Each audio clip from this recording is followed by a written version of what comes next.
Assalamualaikum, Kang. Waalaikumsalam, abangku. Apa kabar, Bang? Alhamdulillah, sehat, baik. Gimana puasa? Lancar, Lancar, alhamdulillah. alhamdulillah. Ini luar biasa. Ya, sahabat Bang Ais, saya sedang bersama Kang Harlan. Ya, nama lengkapnya Harlan Bengarti. Kita selalu memanggilnya Kang Habi. Ya. Kang Habi ini adalah salah satu eksekutif puncak di satu corporate yang besar di Bogor, Agricon, ya, Agricon Group. Agricon Group ini ada salah satu perusahaan yang di bidang apa ini, Kang? Di mata rantai agribisnis, jadi kita bilangnya, Bang. Mata rantai agribisnis. Agribisnis, Ya. Jadi, betul. Ya, memang konsepnya di agribisnis. Ya, khususnya di agrochemical ya, Bang Ais. Oh, agrochemical.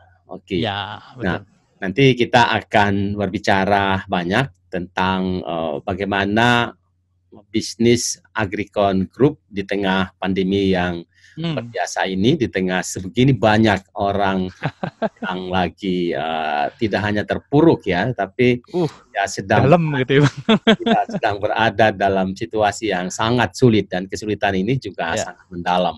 Nah, tapi sebelum kita masuk ngobrol-ngobrol tentang bisnis, Kang HB ini, sahabat Bang Ais, adalah seorang mu'alaf yang luar biasa.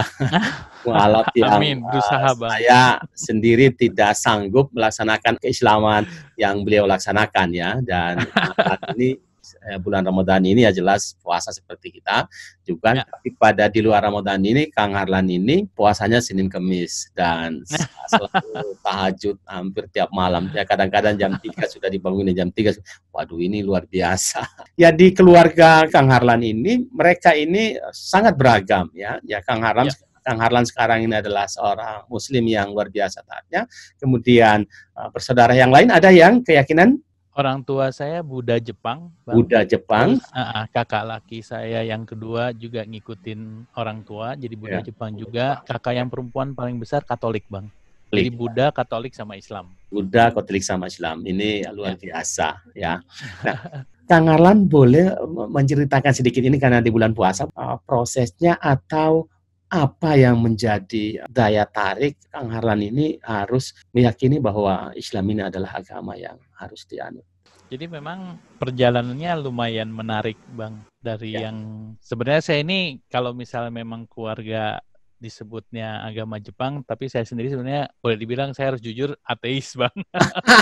Waktu itu.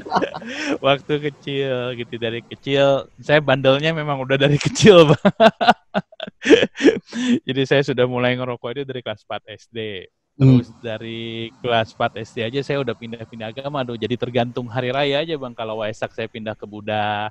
Kalau gitu Natal saya masuk ke kelasnya Katolik. Kebetulan kan saya sekolah di Kesatuan ya, Bang. Yang sekolah nasional yang memang secara agamanya beragam gitu kan. Jadi ada ruangan-ruangan agama di setiap semua agama ada di Kesatuan. Jadi saya masuk kelas itu sesuai dengan hari raya lah.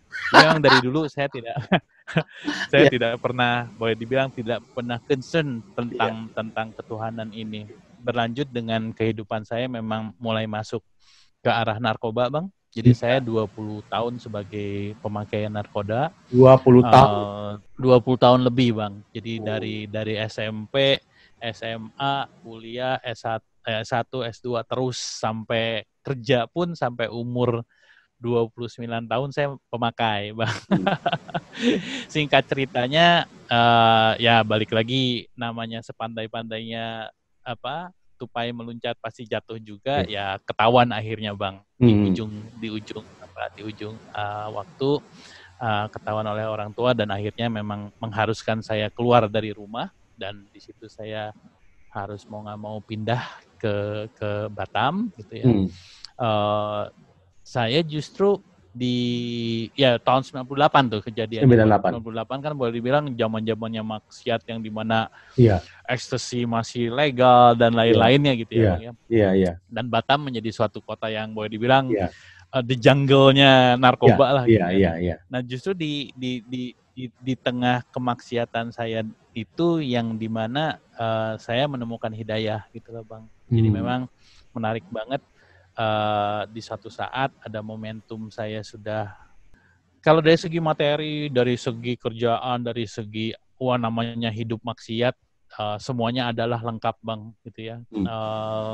Nggak usah khawatir. Cuman ternyata memang ada kehampaan di situ. Jadi memang ada rasa berdosanya, ada rasa frustasinya, ada rasa galaunya. Semua campur aduk, pokoknya semua hal yang sudah hampir memicu bunuh diri, itu ada di diri saya pada suatu saat, gitu ya. Di saat itu pun saya juga sudah nangis tuh. Kebetulan saya tinggal di ruko, rukonya itu 4 lantai, saya lagi nangis di atas, tiba-tiba ada orang gila Bang. Orang gila yang selama saya 3 tahun tinggal di daerah situ, saya tidak pernah bertemu dengan orang gila tersebut. Tiba-tiba muncul terus nunjuk-nunjuk ke saya Bang, ya. Sholat lu gitu ya. Oh gitu, orang gila itu. Entah jadi Kang Harlan di lantai 3. Orang gila itu posisi di lantai 3, orang gila nunjuk dari bawah gitu. Dari bawah, telanjang gitu kan, sholat lu. Entah kenapa saya mengikuti anjuran itu gitu loh. Jadi ini gue mesti sholat gitu, dan akhirnya saya putuskan untuk mencari ustadz. Pada saat itu juga jam 2, jam 3 pagi, saya minta tolong tim saya yang di bawah, cariin gue ustadz deh, gue pengen belajar sholat. Di situ saya momentum beralihnya gitu ya. Menurut saya orang gila itu malaikat menurut saya itu. Semoga begitu Bang. Semoga begitu. Momentumnya di situ gitu loh Bang. Jadi saya hampir setiap hari saya belajar pakai bahasa Indonesia, saya belajar sholat. Di situ juga saya mengikrarkan untuk berhenti. Dan alhamdulillah 7 hari kemudian saya merasa enak, merasa seger. Dari situlah momentum saya untuk hijrah, boleh dibilang ya Bang ya. Jadi proses mu'alaf ini tidak diajak teman, tidak karena pengaruh teman, tapi memang hidayah itu dari orang gila itu. Bukan gara-gara merit juga, kebetulan kan istri saya Muslim, jadi bukan gara-gara saya mau nikah sama Ane jadi Islam, tapi memang saya sudah Islam dulu sebelum saya merit Bang. Oh, ini luar biasa. Ini hidayah luar biasa ya. Jadi hidayah ini dahsyat banget, tidak dibuat-buat, dan memang dia datang di tengah suasana sebegitu luar biasa ya. Sudah sampai saya titik terpuruk dan benar-benar yang mau mencabut nyawa saya sendiri, sampai yang udah dah ini disisit gitu, saya udah nggak bisa hidup lagi. Tiba-tiba Islam datang pada saya, menyelamatkan saya Bang. Ini luar biasa ya, subhanallah ya. Nah jadi sahabat, Kang Harlan ini itu tadi seperti cerita tadi, dia sekolah di Amerika ya, dan pulang ke sini terlibat di dalam dunia yang sebegitu mengurung dia dalam satu keadaan dan sulit keluar, tapi akhirnya dia keluar dengan satu hidayah yang sebegitu luar biasa ya. Kita berdoa bahwa kita ini juga terus berada dalam hidayah yang lebih baik lagi ya, Kang ya. Kang Harlan ini tadi saya bilang ini adalah salah satu eksekutif puncak di salah satu grup perusahaan besar di Bogor ya, dan perusahaan ini pasarnya itu di seluruh Indonesia ya, Kang ya. Seluruh Indonesia. Nah, Kang Harlan boleh nggak sedikit bercerita kepada kita dalam suasana pandemi, dalam suasana sulit ini, bagaimana kondisi perusahaan Kang Harlan itu? Jadi kebetulan memang karena tadi alhamdulillah kami bergeraknya di mata rantai agribisnis Bang, dan saat ini memang boleh dibilang salah satu bidang atau salah satu usaha yang diprioritaskan oleh pemerintah, bukan hanya pemerintah ya, di dunia adalah pangan ya Bang AS. Memang dengan segala macam tantangan yang ada, kita diwajibkan atau diharuskan tetap harus menyediakan pangan demi kepentingan balik lagi makannya semua masyarakat yang ada di negara ini gitu. Nah, karena memang kami bergeraknya di hulunya, kami memang menyiapkan produk-produk pestisida yang dimana pestisida ini kan memang sangat penting banget, khususnya di negara Indonesia karena memang negara tropis. Keberadaan hama itu dari hama wereng, sundep, beluk, apapun itu juga jamur dan lain-lainnya memang ketika mereka petani menanam kita harus siap menyediakan gitu loh Bang. Jadi secara dampaknya mungkin saya secara estimasi penurunannya di grup kami sekitar 20% turunnya Bang. Jadi memang alhamdulillah dibilang terpuruk tidak ya. Kami masih bisa survive. Lalu secara umum ya kebetulan karena memang kami ada 6 perusahaan di dalam grup gitu. Memang ada satu yang terpuruk banget gitu, ada yang satu yang so-so, ada yang 3 yang oke gitu. Tapi overall mungkin penurunannya 20%. 20%. Kami juga saat ini masih diberikan izin untuk tetap berproduksi dari Departemen Industri. Jadi memang secara dampak overall kami tidak terlalu terpengaruh, tapi memang secara operationnya mau tidak mau kami harus adaptasi ya Bang ya, untuk mengikuti sesuai dengan kebijakan pemerintah di masing-masing daerahnya gitu. Karena memang pada saat pertama kali kita mendengar bahwa wabah ini sudah berada di Indonesia, kami membentuk suatu tim ya. Jadi memang kita masing-masing departemen ini secara 1 minggu itu harus masing-masing semacam memberikan presentasi lah kepada kami. Ini asumsi masing-masing departemen ini seperti apa, lalu apa sih yang bisa dilakukan gitu. Lalu kita membuat satu satgas, kebetulan yang kami percayakan di perusahaan kami ada yang namanya QHSE Department, Quality Health Safety Environment. Nah dia yang jadi ujung tombak Bang, karena memang kita khawatir kalau masing-masing kasih masukan, di WA kasih gambar, apa segala macam, kita heboh dah akan chaos ini yang mana yang benar, yang mana yang udah. Jadi kita benar-benar tentukan satu departemen, nah semua masukan-masukan itu masuk ke dalam satu departemen, mereka yang mengolah gitu. Mereka yang mengolah, mereka yang melihat asumsi-asumsi, mereka melihat policy-policy yang apa yang harus dibuat. Gitu. Memang kami lakukan adalah keselamatan dari karyawan, Bang. Jadi itu nomor satu yang kita lakukan. Kang Arlan, saya ini perusahaan di grup saya ini mengalami penurunan itu sudah di atas 40%. Ya, dengan sangat menyesal, dengan sangat terpaksa saya harus mem-PHK karyawan, sudah mendekati 40% karyawan yang di PHK. Ini untuk tetap menjaga sustainability untuk bisa survive perusahaan di sana. Nah, Agricon seperti apa? Kami watch-nya itu atau memperhatikan ini setiap minggu. Jadi tiap minggu ini kita ada brainstorming discussion dari semua grup sama semua manajer kami gitu Bang. Saat ini kita belum sampai ke arah sana karena memang dari tingkat penurunannya overall masih 20% Bang. Tapi memang yang kami lakukan saat ini lebih ke arah bagaimana kami memaksimalkan karyawan yang ada dengan dengan tambahan kerjaan-kerjaan. Karena gini loh Bang, kami menganggap bahwa kan karena kita semua mau nggak mau work from home ya, kecuali pabrik gitu ya. Nah, tentunya ketika work from home ini kita masih ada waktu-waktu yang kita bisa lakukan regardless apapun juga kerjaannya demi untuk kita mempersiapkan masa depan ketika nanti masa pandemi ini berakhir gitu Bang. Nah, salah satu yang kami lakukan saat ini adalah bagaimana kita membuat suatu sistem dari seluruh grup gitu. Bagaimana kita lagi bikin manual book, kita lagi bikin bisnis proses, kita lagi bikin SOP dan lain-lain gitu loh Bang. Nah, jadi justru kita tidak melakukan PHK tapi kita memaksimalkan dari dari kompetensi teman-teman yang ada.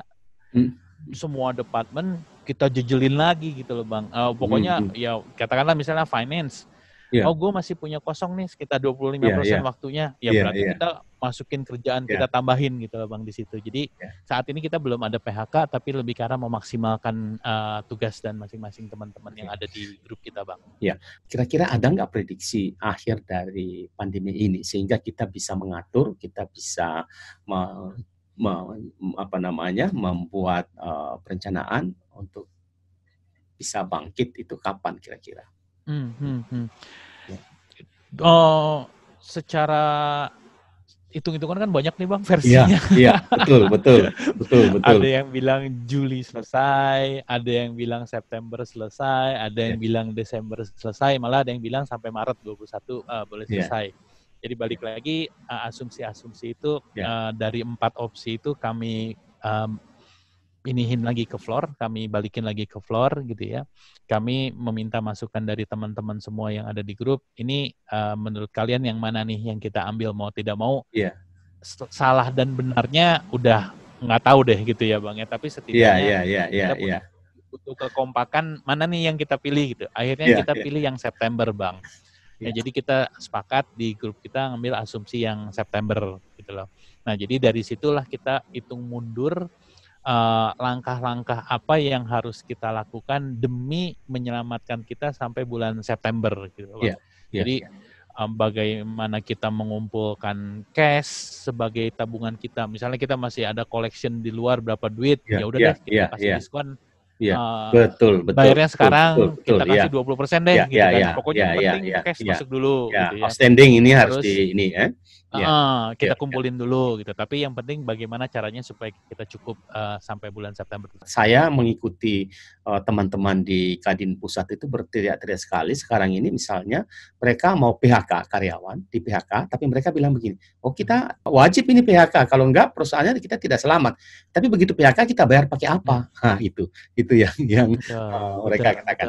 Nah apalagi saat ini kan menjelang Lebaran, berarti kan harus memikirkan THR dan lain-lain kan gitu. Memang ada strategi-strategi yang memang bisa kita pikirkan. Ada beberapa teman yang pakai kayak semacam sistem unpaid leave ya Bang. Jadi 5 hari kerja, 17 hari di rumah gitu ya. Jadi lebih dikecilkan ininya. THR pun ada kemungkinan mungkin kita split gitu loh Bang. 50% sekarang, 50% lagi Desember gitu loh Bang. Betul. Nah, saya ini gaji sudah dipotong. Anak direksi gajinya dipotong 30%. Kemudian para JM itu gajinya dipotong 25%. Kemudian manajer ke bawah itu dipotong 15%. Ya. Nah, yang tidak kita potong itu yang mereka yang penghasilannya itu di bawah 3 juta itu kita nggak potong karena menurut kita ya itu ya penghasilan yang ya harus dipertahankan lah gitu. Nah ini ya ini kondisi luar biasa dan kira-kira apa yang seharusnya dilakukan teman-teman dunia usaha ini terutama UMKM ini sehingga bisa selamat sampai akhir pandemi ini. Saya sih melihatnya gini Bang HS, karena memang balik lagi tentunya pasti ada usaha-usaha yang mau mati kutu ya Bang ya. Kayak contohnya kan travel gitu ya, betul. gitu ya. Itu mau digimanain pun, mau kreatif gimana pun ya memang secara pasar nggak ada. Gitu lah. Pariwisata habis ya. Ya gitu. Jadi saya ngelihat ada beberapa ide-ide yang kreatif yang saya lihat yang memang bagi orang-orang yang pengen survive justru ikhtiarnya nih sangat luar biasa gitu loh. Kayak contohnya kayak misalnya chef-chef yang di hotel kan sekarang juga dirumahkan. Nah sekarang mereka banyak sekali sekarang kan di WA menawarkan kayak semacam catering lah. Terus sudah gitu delivery. Betul. Terus sudah gitu ada yang malah sampai orangnya mau nyiapin barbecue di rumah gitu ya. Jadi sedemikian kreatifnya yang memang bisa dilakukan. Terus saya ngelihat juga ada kecenderungan kayak misal guru-guru mata pelajaran gitu ya Bang. Kayak kebetulan kan anak saya yang sekolah di Singapura online school, jadi mau nggak mau dia harus pulang ke rumah. Mau nggak mau ada terhambat lah di beberapa pelajaran. Ternyata mencari itu masih tetap di Singapura atau pulang ke Bogor sudah tuh? Di sini Bang, di Bogor. Sekarang di Bogor gitu ya. Nah ternyata mencari guru-guru les yang online nih sekarang sudah mulai banyak gitu loh Bang. Dan lumayan gitu ya. Secara mereka nge-charge-nya itu 600.000 2 jam gitu matematika dan lain-lain. Jadi ternyata ada market, ada pasar gitu ya untuk melakukan itu. Lalu kayak misalnya istri saya juga ya masih bisa senam. Sekarang ada guru yoga, ada guru Zumba gitu yang mereka semua by virtual. Semua by virtual Bang, semua by virtual gitu ya. Mereka bayarnya nggak seberapa, 60.000 gitu ya per hari gitu ya, 1 kali sesi. Tapi ternyata ada yang sampai 40 orang Bang, berarti kan 2,4 juta sehari gitu loh. Gitu ya. Lalu kita juga sekarang di DKM kami juga sedang melakukan semacam tausiah Ramadan gitu. Jadi kita juga membantu ustadz. Enggak, jadi virtual juga by virtual Zoom. juga. Oke. Virtual juga. Jadi kita undang ustadz-ustadz nih yang tentunya juga dampaknya kan mereka nggak bisa mengimani sholat, ya tidak bisa ada pengajian. Jadi kita bantu mereka dengan cara mengundang mereka ceramah singkat pada zuhur gitu. Setiap hari bergantian, lalu kita ada semacam sumbangan ke ustadz-ustadz ini gitu. Jadi kami ngelihatnya di tengah-tengah wabah ini justru kalau yang semakin kreatif gitu ya Bang ya. Betul. Terus ada juga yang memang putus asa juga mereka nggak bisa melakukan apapun juga. Jadi mungkin saya ngelihatnya tergantung ke dirinya masing-masing ya Bang ya. Iya. Ini ada salah satu teman pengusaha muda wanita kita. Ini luar biasa. Kemarin itu dia bisa di Lebaran ini dia bisa menjual 12.000 toples kue kering ya. Itu luar biasa. Dan tadi dia tadi dia mengabarkan saya lagi, Bang, saya nambah produksi lagi. Ternyata setelah itu permintaannya luar biasa. Dia nambah produksi lagi nih sekarang ini. Dan menurut saya dia nambah karyawan sekarang kan. Di tengah kesulitan orang ini, kita semua sulit, dia malah nambah karyawan. Ini luar biasa. Itu kadang-kadangnya hidup ya Bang ya. Ada orang yang di atas, ada orang yang di bawah gitu ya. Tinggal tergantung dari diri kita masing-masing gimana kita menyikapi tantangan-tantangan ini sih Bang HS. Jadi sebetulnya peluang ini ada yang bisa dikerjakan secara virtual. Kira-kira begitu. Antara lain ya, kira-kira. Dan pasar itu bisa kita temui juga secara virtual. Betul, dan mau tidak mau mungkin kita harus adaptasi ke arah sana ya Bang, walaupun saya ngelihatnya dampak corona ini berakhir, tapi dengan sistem ini yang harus kita adaptasi secepatnya. Kayak contohnya kayak kami di petani-petani juga kebetulan ada beberapa daerah yang menerapkan PSBB yang kami tidak bisa melakukan, ibaratnya kami demo gitu ya langsung ke sawah ataupun ke kebun gitu. Mau nggak mau kita harus smart nih saat ini membuat video, membuat Zoom meeting dengan petani gitu. Yang tadinya petani mungkin nggak tahu Zoom, mau tidak mau petani zaman sekarang harus ngikutin nih Bang, untuk menambah edukasi. Jadi kita benar-benar dipaksakan untuk mengikuti zaman lah intinya Bang HS, dan mau nggak mau ini yang harus suatu keniscayaan kita semua harus ngikut kalau misalnya memang mau survive Bang HS. Betul. Dan saya kadang-kadang saya jalan, saya lihat teman-teman hotel ini luar biasa. Hotelnya ditutup semua dan tidak ada penjualan sama sekali. Dan ya kita tidak tahu, saya dengar ada ribuan karyawan hotel ini yang dirumahkan dan di PHK ya. Nah, ini kan suasana seperti ini, dan kira-kira harapan apa ya kepada pemerintah sebagai orang yang mengatur segala regulasi di negara kita ini, sehingga setelah pandemi ini teman-teman ini bisa bangkit kembali. Regulasi seperti apa yang diharapkan sehingga nanti teman-teman ini bisa, begitu ini selesai, bisa bangkit kembali. Insentif seperti apa yang kira-kira bisa diberikan?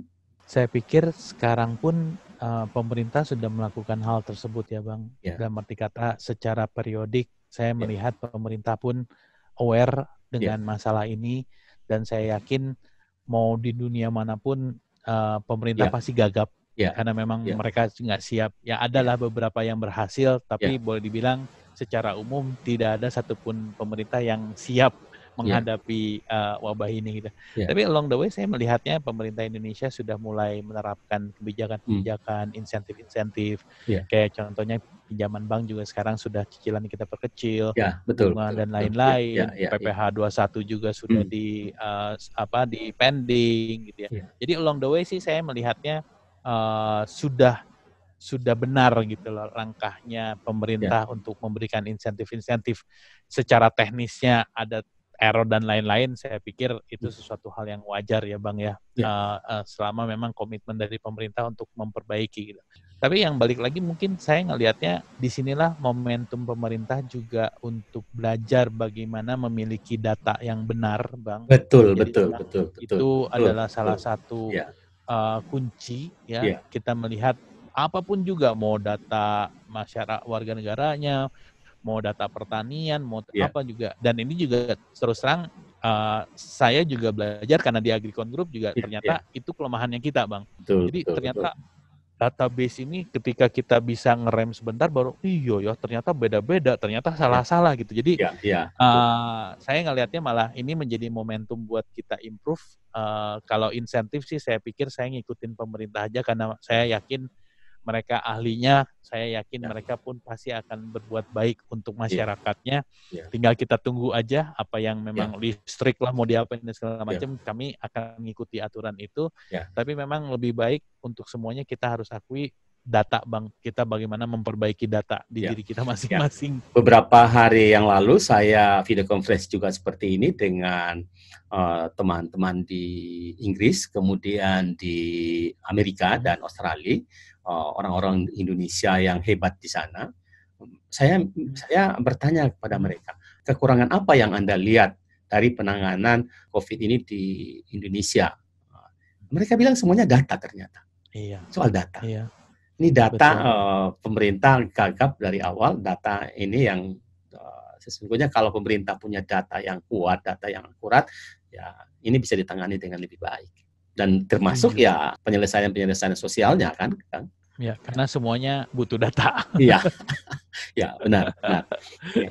Kira-kira selain tadi itu kita secara virtual, apalagi kira-kira yang Kang Harlan dalam pandangan Kang Harlan, ya teman-teman pengusaha terutama pengusaha UMKM ini ya bisa kembali ya mendapatkan nafas ya. Ya sekarang ini kan ini luar biasa kita teman-teman itu kalau ini ada yang putus asa, ada yang ini teman yang tadi sukses luar biasa itu kan itu sudah nyaris putus asa tuh. Dikasih bla bla bla dia balik lagi dan dia seperti mendapat hidayah bisnis kira-kira begitu. Ya kira-kira apa yang bisa yang dilakukan oleh teman-teman pengusaha terutama UMKM yang sesungguhnya di mereka inilah karyawan itu atau orang-orang itu lebih banyak hidup di situ. Ya, kalau tadi balik lagi saya ngelihatnya gitu, Bang, dalam arti kata kalau misalnya memang sudah melihat bahwa usahanya itu akan mati kutu, dalam arti kata memang sudah tidak bisa diapa-apain, mau tidak mau harus ada sacrifice, pindah, Bang, pindah, ya cari bisnis yang lain secepatnya gitu. Walaupun memang terasa sakit gitu ya. Kadang-kadang kan kita